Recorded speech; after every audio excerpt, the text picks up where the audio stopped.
They were Right. people saying, I don't know how to love myself. How do I do that? I'm thinking of myself. I don't know what to do. Please help me. I was living in Los Angeles and I was pursuing an acting career, and I had stopped doing that to how manifestation has gotten really to this idea that we can just put post-it note affirmations around our bathrooms and write the $1 million check and carry it in our wallet and think that that is going to be enough. There's action. There are a lot of men swearing off women, and deep down what's underneath that a lot of times, most of the time, is On the show today, spoken word artist and coach Adam Roa. Adam, welcome. thanks, Mark. Happy to be here, man. Let's hear a bit about your story. I'm particularly interested in you had this spoken word piece that went kind of viral. I imagine your life got kind of crazy. So tell us about leading up to that and then after that. Yeah, well, at the time, I was living in Los Angeles and I was pursuing an acting career, and I had stopped doing that to because I'd had a quote unquote spiritual awakening. And I don't really know, that gets thrown around a lot, but I don't know a better way to describe it because you don't know you're asleep until you wake up. And so I had sort of this awakening, and that kind of effectively ended my acting career. I said that I was no longer going to contribute my energy to things that perpetuated fear on the planet. And that was most of what gets made in Hollywood. Sure. And so uh, I began sharing my journey online. That didn't really go anywhere. I shared for a long time. It didn't grow my audience at all. But I had brought my artistic sensibilities and my acting performance background, and I had started to do spoken word poetry. And I was pulled on stage at this personal development event for Kyle Cease, and he pulled me on stage randomly, and I performed this poem, got a standing ovation. And about a year and a half later, that poem was cut up, there was music put to it, it was shared online, and it has become the most viral poetry performance in history. It has been viewed over 250 million times. Uh, Whoa. it is called You Are Who You've Been Looking For. And it did 40 million views in the first 48 hours. So when that thing hit, I mean, I got thousands of messages overnight. And it became the kind of like business card that opened up a lot of doors for me. I don't normally use this word, but there's a certain energetic hit to the body when you have so many eyes on you. This is my experience of doing things that have gone, not that big, but relatively viral. How was that to suddenly have so many human beings putting a bit of attention your way? I got really sick. My body broke down. I couldn't actually handle it. And it's funny that you bring that up because a lot of people don't realize that because so many people want more. They want more money, they want more attention, they want more following. And it's all energy. Yeah, I know you have a very pragmatic audience, but that it is all energy. Everything is connected. We could go into the quantum mechanics of that, but ultimately, everyone has that knowing of what it's like to have a feeling that you're being looked at, and you turn and you see Mhm. someone that was looking at you and you know it, or that feeling of thinking about someone and then the next thing you know they text you. Like, we have those sorts of experiences. And so when it's done digitally online, it's less intense than someone staring at you across a room.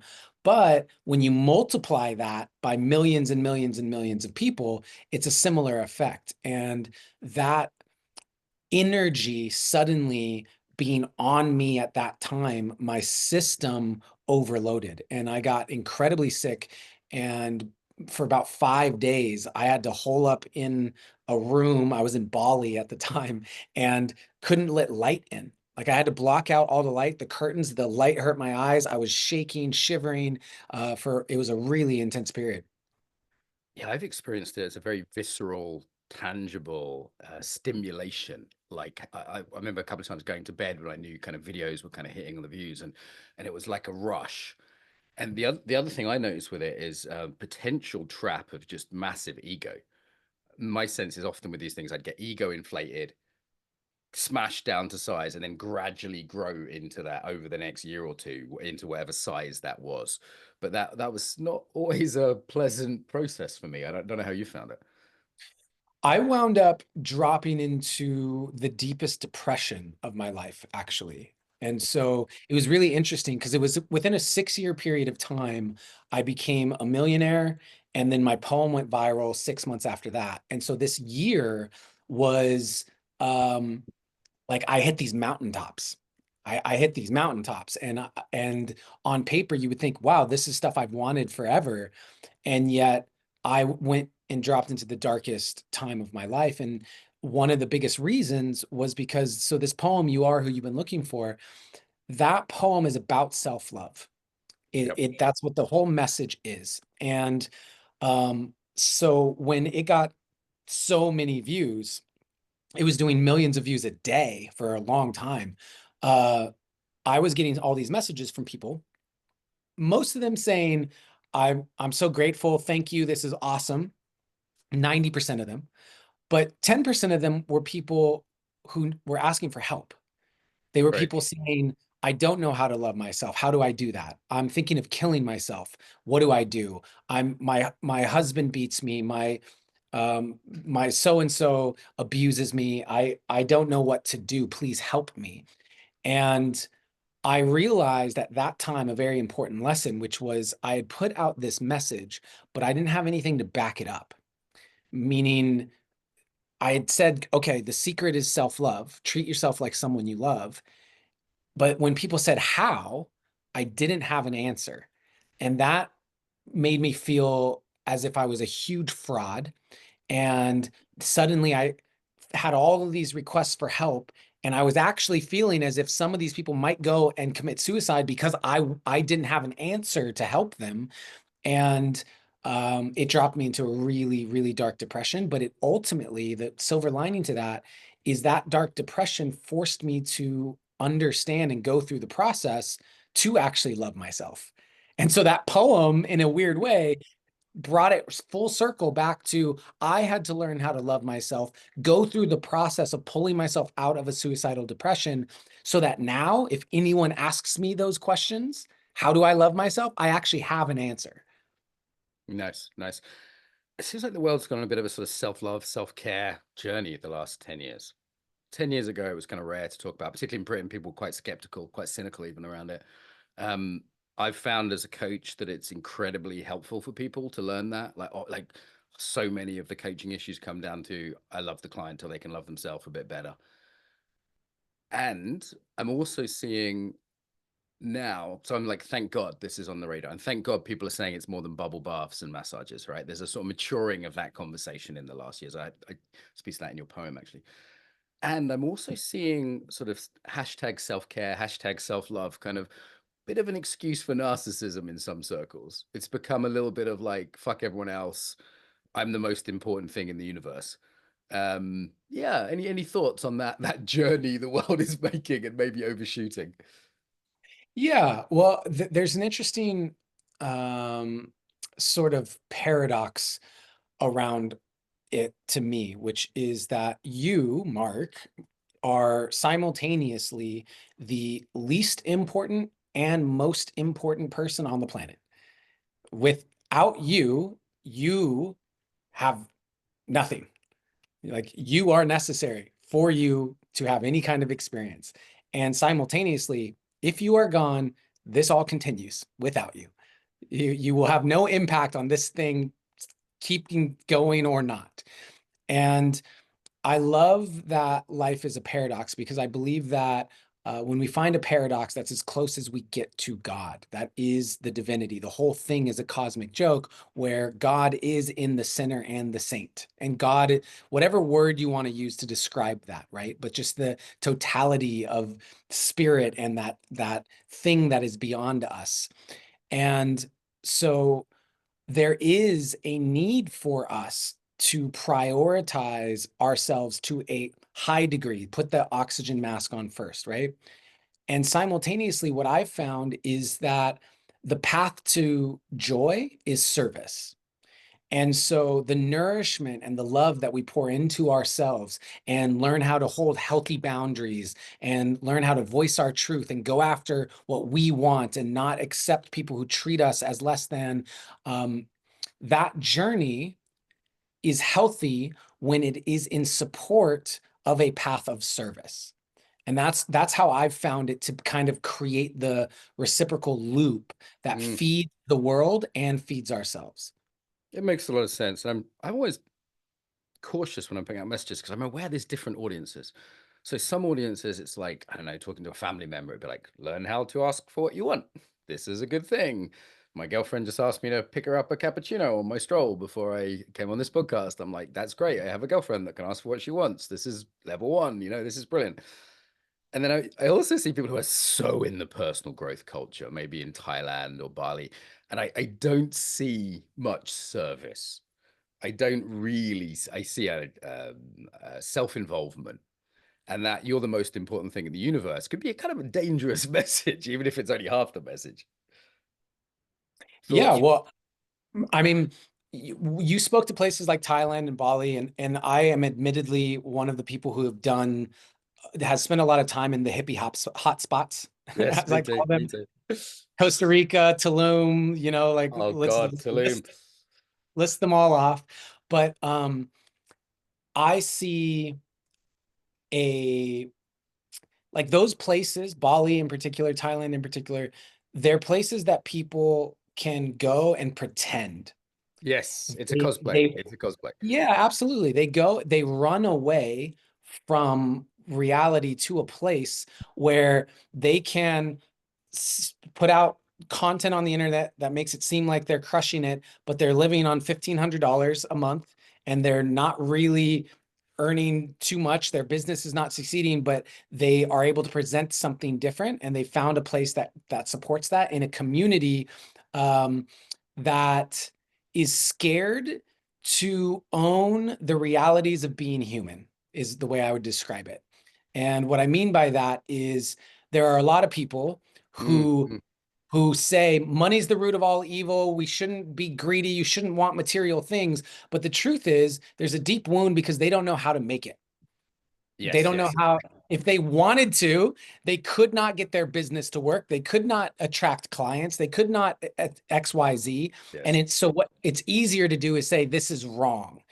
And it's similar to the whole like incel sort of thing, men going their own way movement that's happening right now. I'm not sure if you're familiar, but there are a lot of men swearing off women.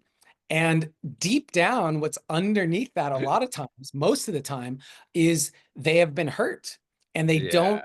feel safe around it. They don't know how to interact. They don't know how to have a healthy relationship. And as a result, it's easier to say, this is the problem. I'm swearing it off. And I think in spiritual, that's what we call spiritual bypass, is like using spiritual language and theology to avoid the realities of being human. And I think it's a huge problem. I agree with you. Yeah, amongst martial arts friends, we normally say hippies aren't pacifists, they just can't fight. And that also goes Yeah. for sex and money, right? You're not transcending it, you just can't get it. So I mean, Yeah. I'm And I think, sympathetic to the young guys. It's I'm a bit more sympathetic to them than the guys. But even like the guys in Bali and Thailand, I think there's also a really nice sense of humor developing now. Like there was this Instagrammer from Germany someone sent me yesterday who was making fun videos, taking the piss out of himself as a sort of German spiritual guy in Thailand. And it's almost become the Tulum hats, and it's become a kind of there's a sort of sense of humor developing and saying, hey, this isn't totally authentic and real, but it still has its place maybe as a sort of spiritual spawning pool of some kind. yeah. And it's also one of those things where it's actually the same core issues popping up with different wrapping. And I think that that's Okay. important for people to understand, which is like greed, the fear, like the same fears when we go into, for example, misogyny. There's a lot of misogyny that's prevalent. We talk about patriarchy and everything that's like sort of like more mainstream discussed recently. Well, in the spiritual communities, you still have that same archetype of man that has come in and put on the hats and the robes and the mala beads and the thing and uses different language, but is still gaslighting, is still doing all the bad behavior. It just looks a little bit different. And by the way, that's the same as one of my biggest, this one always gets me in trouble, but for some reason there's like a provocateur in me that just loves to Go for say it. it, which is just uh in the spiritual new age communities, there's the rising feminine aspect, which they've kind of taken the word goddess. And they're using that word a lot, like goddess circles and goddess this and goddess that. And what's interesting is what I've noticed is radical feminism is now the goddess movement. Does that make sense? No, not yet. Where, so radical feminists who are anti-man, Uh-huh. you know what that is? Sure. Wrap it in spiritual language. It exists. Uh-huh. There are communities that have taken very anti-male pathology. Uh-huh. Uh-huh. They're just wrapping it in In a spiritual spiritual veneer. language Uh-huh. and saying like the future is feminine and the goddess, this is the era of the goddess and all of these things. When deep down what's happened is there is a huge wound Yeah. around the masculine that is being played out and it being given permission because of the language and the kind of like wrapper that it's in. And I think it's important for us to observe the core issues and notice them in every area of life. There's no area of life that those aren't going to be present because we're human.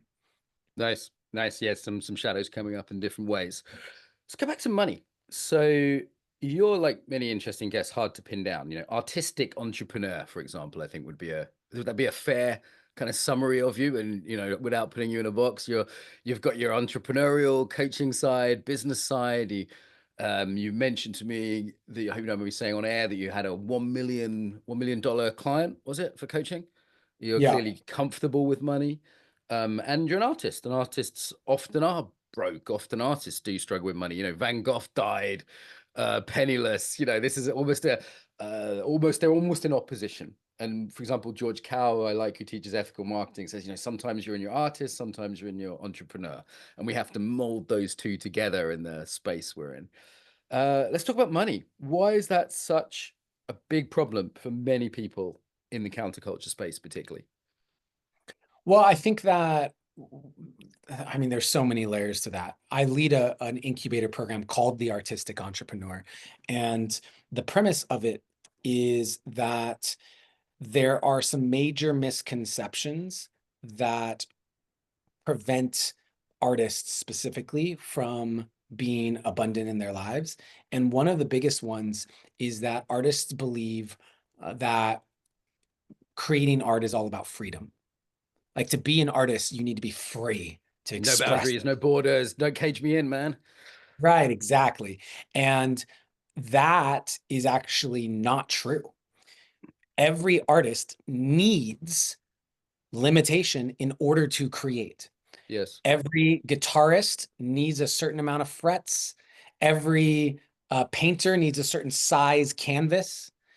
We inherently understand as artists, we need parameters in which we can pour our creative energy. But when we have an artist who thinks that all parameters, all limitations are actually preventing him or her from making the art, that is preventing them from unlocking the power that they have by combining the structure with their creativity. And so I think that when we learn how to have the quote unquote masculine structure, and we know it's effective because it's been designed logically with linearity, proven blueprints. It operates within the appropriate industry standards, all of those things. When we have that, we can pour infinite amounts of our creativity and artistry into that, and we will see success happen. But if we rebel against that, we will find ourselves broke because we're rebelling.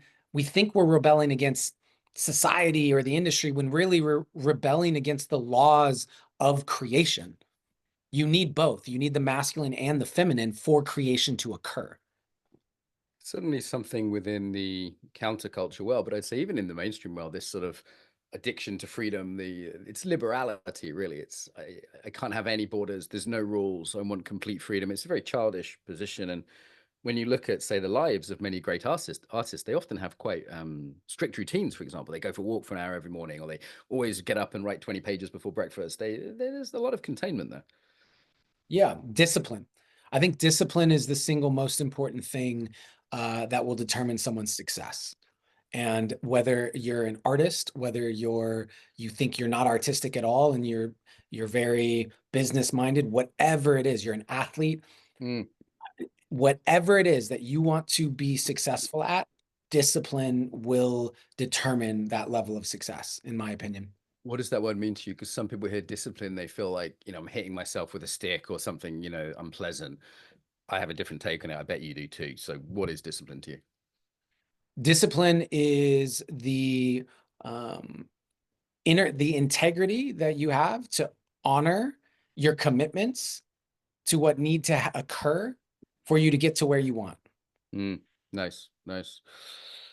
$1 million coaching client. I'm just curious. How? There's going to be lots of coaches listening going, that's impossible. I've had some oligarch Russian clients myself who didn't pay me too badly. Sadly, not anymore.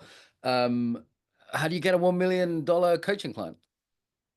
Well, I've spoken about this on other podcasts at length because it can be a long story, so I'm going to shorten Right. it here. Okay. But um, I had a woman on my podcast. Her name is Marcy Locke, and she was notorious in the community I lived in Encinitas, California. And she was well known for being paid $1 million for coaching. And she had turned it into a whole brand. She literally branded herself the $1 million mentor, and it was a whole thing. And I had her on my podcast. And in that conversation, she's sitting across from me, and I say, I don't know how you do that. Like I can feel in my body to sit across from someone and tell them it's $1 million to work with Mm, me. I mm. can't even, my whole body contracts. I get uncomfortable at the very thought. And she left, and that really bothered me. It bothered me that I couldn't think of any reason why she could be paid $1 million and I couldn't, other than she was just willing to own it. And I thought to myself, well, what's the reason why I'm not willing to own it? What is the difference in perceived value I have here? And a year later, literally almost to the day, a year later, I was paid $1 million. And so that year was a series of um, pragmatic exploration of what was holding me back in my self-worth, what was my relationship to money, and deep also spiritual initiations that ranged from plant medicine ceremonies in the jungle to vision quests in the desert to so many other things. But on the tail end of that year, I yeah, I was paid $1 million. Nice. Well done. Well done. Yeah. Wow. I guess there's a sort of inner piece there of, I guess for a lot of people, something like, do I deserve this? Am I enough? I mean, coming back to some of that content of your poem, the self-love stuff, right? Like, and then there's just practically, how do I sell this in terms of, yeah, I offer this value to someone that makes sense to them logically as well. Yeah, and that's the piece that's a lot of people lose because the story that has gone like that's very catchy is I was Mm. in a medicine ceremony and I was told in that ceremony by spirit, God, the medicine, whatever you want to believe, I was told that it was now $1 million to work with me and I would have my first $1 million client by the end of the week. And 5 days later, I had $1 million transferred me in one lump sum. And so that's the like catchy part. of the 5 days later after getting the message, whereas there's the year leading up to it. And I think the important part of the story that I always convey to people is, sure, there's mystical, magical element to that. And someone logically said, Yes. this person's worth $1 million. And that's the question that I think everyone, I know you have a lot of coaches that listen, it's asking yourself the question, who would I need to be to feel worth someone paying me $1 million to coach them for a year? What do I think would need to happen for someone to look at me and say, I bet you this person could add more than $1 million worth Yep. of value to my life? And if that make, I remember the first time I thought this with kind of top level clients, I was like, hang on a minute.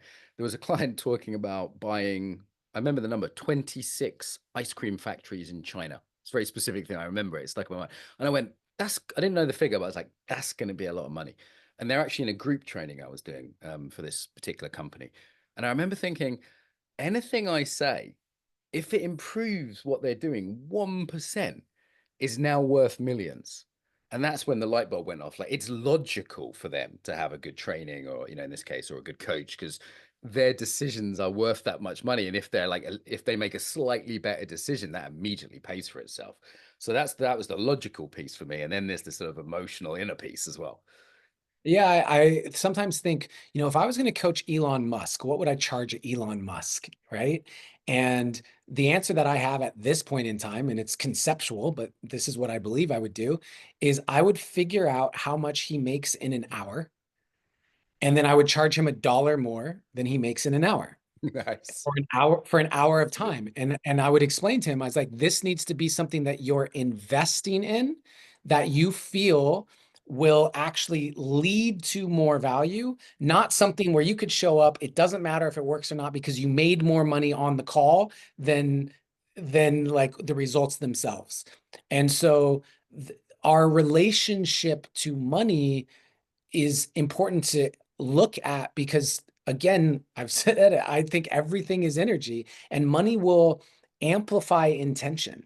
Money will amplify consciousness. And when you pour money into someone, it will amplify their scarcity. It will amplify their generosity. It's shocking to me how many people say, man, if I had $1 million, I would do this. No, you wouldn't. No, no, you wouldn't. Everyone loves to have that like hypothetical. What did you spend your million on? Did you blow it on cocaine and hookers, or did you waste it?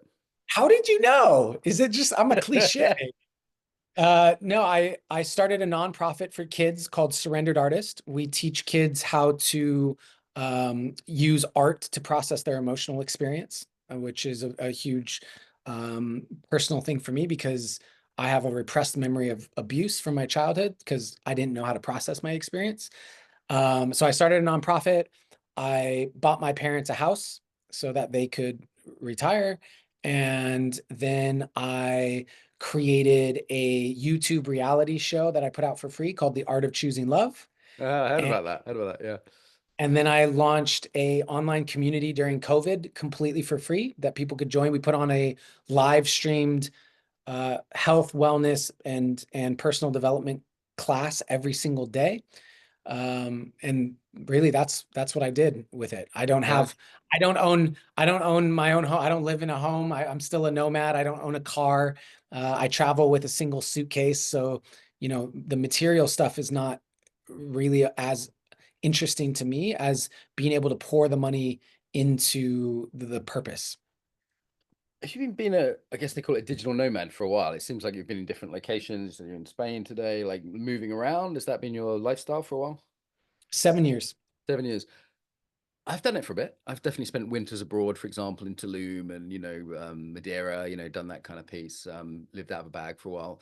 I found it sent me a little bit crazy after a while, and I wonder Oh yeah. how natural it is. We are tribal creatures, and tribe doesn't just mean group; it means place, right? We're from a place.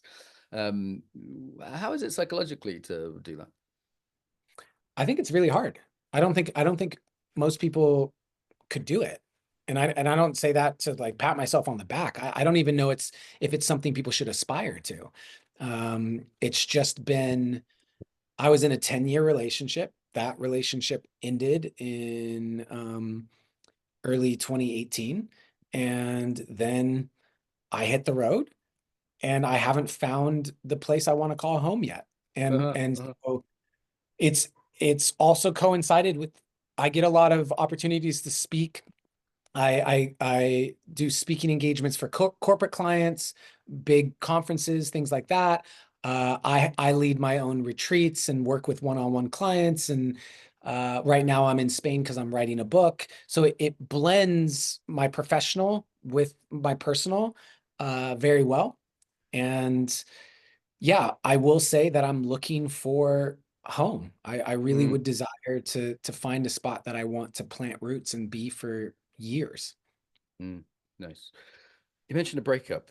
I've heard you've done stuff on conscious uncoupling, right? And it struck me that marriage we make sacred, I think rightly, but we don't make divorce sacred.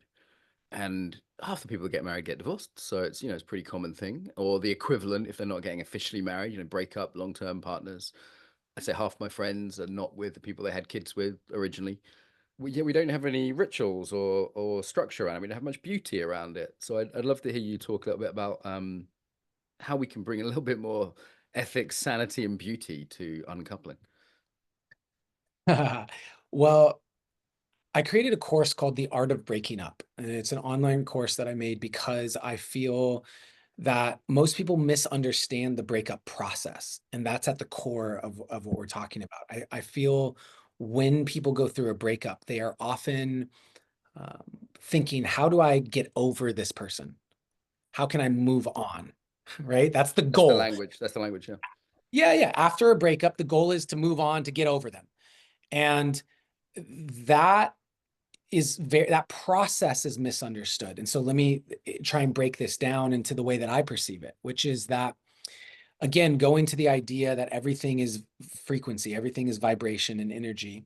You can look into Nikola Tesla's work for anyone's interested around that. But the magnetism of like attracts like. When you and your ex-partner, let's say I'm gonna use myself and my ex-girlfriend, we attracted each other because we were both vibrating at, let's say, radio station 100.1. Like we were both there, so we were a match. Well, we lived out 100.1 and we broke up. 100.1 leads to a breakup. That's where it goes. That's what we know. So after the breakup is done, if we simply stay at 100.1, we don't evolve, we're in our sadness, we're in our whatever, we're in our victim, we will continue to stay at 100.1, and there will be a part of us that is still attracted to and wishing we were in and wanting the girlfriend 100.1. After a breakup, though, we have this opportunity when we're in the breakup process to see things that we could not see while we were in relationship. We are now given an opportunity to see where we didn't show up as the best versions of ourselves, where we might have taken things for granted, what lessons are we to take, and what baggage are we to leave. We evolve into 100.2. And now that I'm at 100.2, there's naturally no part of me that is attracted to 100.1.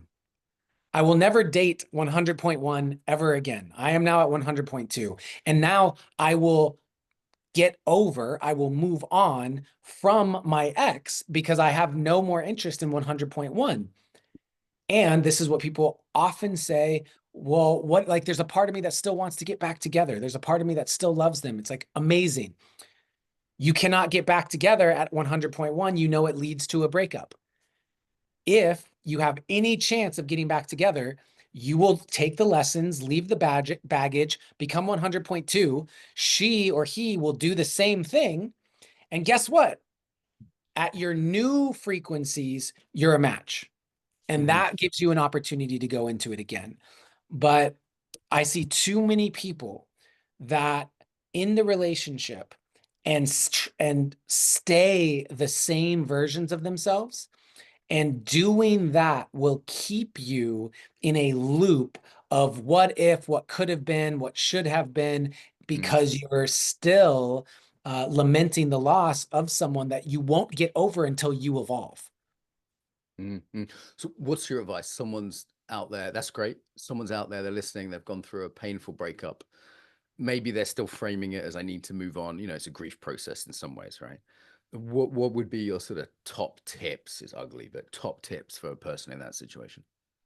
The first thing is to develop some really deep awareness of what your evolution has been. How have you grown? Where have you seen yourself evolve? What gifts were you given from that relationship? When you start to do that, when you can start to see how you're a new person and a better person because of the relationship that you were in and the relationship that you had and the breakup that you've had and the gratitude, stepping into that state of gratitude will actually open up more potentials for your future. When you are in a state of gratitude, we say it's an expansive way of viewing the world, right? To be in that state of gratitude is incredibly important to be able to see more possibilities for your future. When you are in a state of contraction, sadness, fear, depression, all of those things, what you can see for your future is a tiny aperture. It's super small and it's generally not very good. So being able to see the growth that you've had in the relationship and in the breakup will bring you into gratitude. Being in gratitude will open up more possibility for your future. And that possibility for your future will now get you into a different state, such as excitement, and you'll start to lean into it instead of avoid it. Nice, nice. What's the new book on that you're writing? So the book is actually going to be my first book of poetry. And it's poetry and journal entries that I've accumulated. I actually flew here to Spain. Over on the floor next to me, I have over 20 journals that I've kept since 2015, 2007. So 15 years or more of journals that I've flown a whole suitcase of it here. And I'm synthesizing the best of the best of my poetry and these journal entries to share what I've learned from specifically love and relationships, because I think they're the most transformative dojo that we ever enter into. There's things we can say with poems we can't say with prose, I believe. Yeah, Hmm. yeah. Relationship is dojo. It's where the shit hits the fan, isn't it? It's the real stuff. It's the real stuff. Let's be honest. Yeah, Mm. I think it's easier to be in a cave meditating by yourself. You know what I mean? You really want to test your enlightenment. You want to test how evolved you are. Get into a relationship, a romantic partnership. See what comes up. Yeah. Mm. Mm. Mm. What do you think's bullshit in the personal growth world? Is there anything you just think, what on earth is that out there? Yeah, I think there's a lot of stuff that's BS, to be honest. I think um most of what I think is BS has to is anytime I'm hearing people teach stuff that bypasses the human aspect.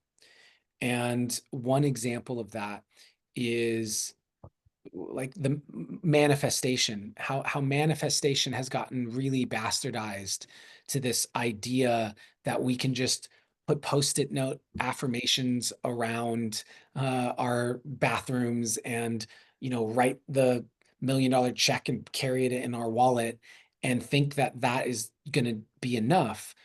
There's action. Action is a part of manifestation. Action is the most direct way that we impact our reality. And I think there's a lot of personal development and spiritual teachings that release people of the responsibility to act, to take action and create the life that they want to live. And I think that that feeds itself also into enabling victimhood. I think there's in personal development, there's a lot of, oh, your mom did this, your dad did this, your trauma was this. And I'm someone who I was molested when I was 5. I was hit with belts growing up. I'm not I was not born with a silver spoon in my mouth into money or anything like that. And at a certain point, we take ownership for this did happen. I may have been a victim in that circumstance, but carrying victimhood is a choice. And I think that a lot of personal development enables victimhood, and people point to what has happened in their past as the reasons why they can't change their present situation. Mm. Yeah, it's become a bit of a religion. Yeah. So it feels like we're sort of naturally landing here. Before we wrap up, just as a podcaster, I'm also interested in that. You've had a podcast for quite a while, right? Yeah, I rebranded recently. I ended the old one, which was called The Deep Dive. There's still hundreds of episodes out, but I have a new podcast called The Creative Path. And what I do is I speak to people like yourself who have done really amazing things. And I break down, what is your creative path? Like, how do you approach creativity, creative energy? What is your creative process? Because I think that that's just interesting to me, to see the not just what people have created, but the way in which they have approached creating it. And so that's what I really focus on inside of my podcast. Yeah, I found it a bit of a journey. There's in different days, in different ways, like Yeah, I mean, do you have a creative process that's consistent, or is it always different for you? it's different. I mean, I always kind of listen to past interviews. I started using ChatGPT. I find that helpful. Look at the person's website. I might read a book or an audio book if they've done one. But I go through an emotional process. Sometimes I go, wow, I'm so excited. And then I'm nervous because I'm the guests. Oh, they're such a big deal. I've been watching them on YouTube for ages and I have to get past my nerves. Or today I was kind of grumpy. It's the end of the year. And I saw some of your stuff and I thought, I'm not sure if I'm going to like this guy. And then I went, I thought, I'm not sure. I mean, some of his stuff's good. I'm not sure if I'm going to like him. And you're wearing a hat in one of your speeches. And I thought, I don't like guys with Tulum hats. And then I went, no, put that aside. He's got some good things to say. Bit of non-judgmentalism. Just meet the guy. And I'm glad I did because I do like you. But the sort of emotional process for me was just going, don't be a jerk, Mark. Just put that aside. And yesterday it was something else. There's often a sort of emotional process I noticed if I'm going to really, because what I want to do is have the guest enjoy it, me enjoy it, and the audience enjoy it. Like we all learn. That's an ideal situation for me. And there's a Mm. delicate balancing in that triangle sometimes, which involves a bit of process. Does that make any sense?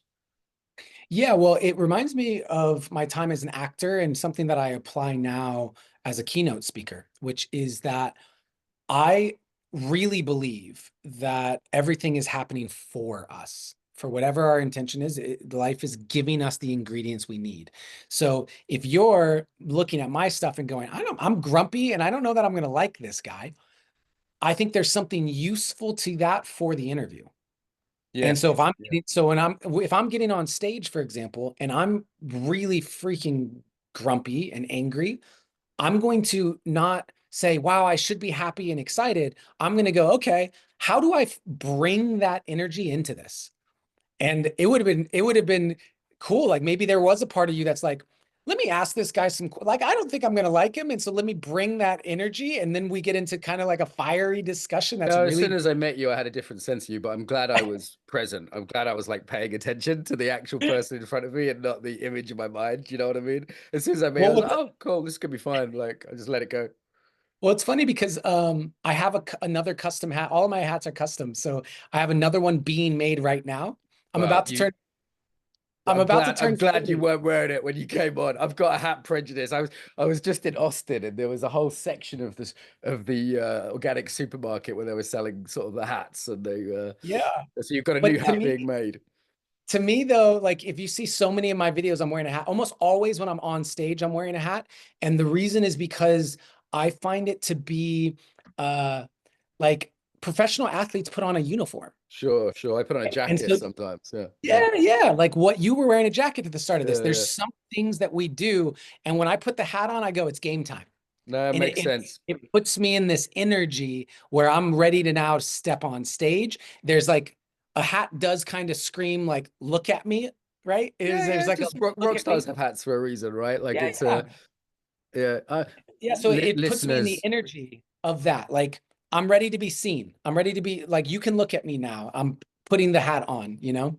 if any listeners want to send either of us hats, feel free, but no fucking feathers in them. Okay, that's where I draw the line. No feathers in them.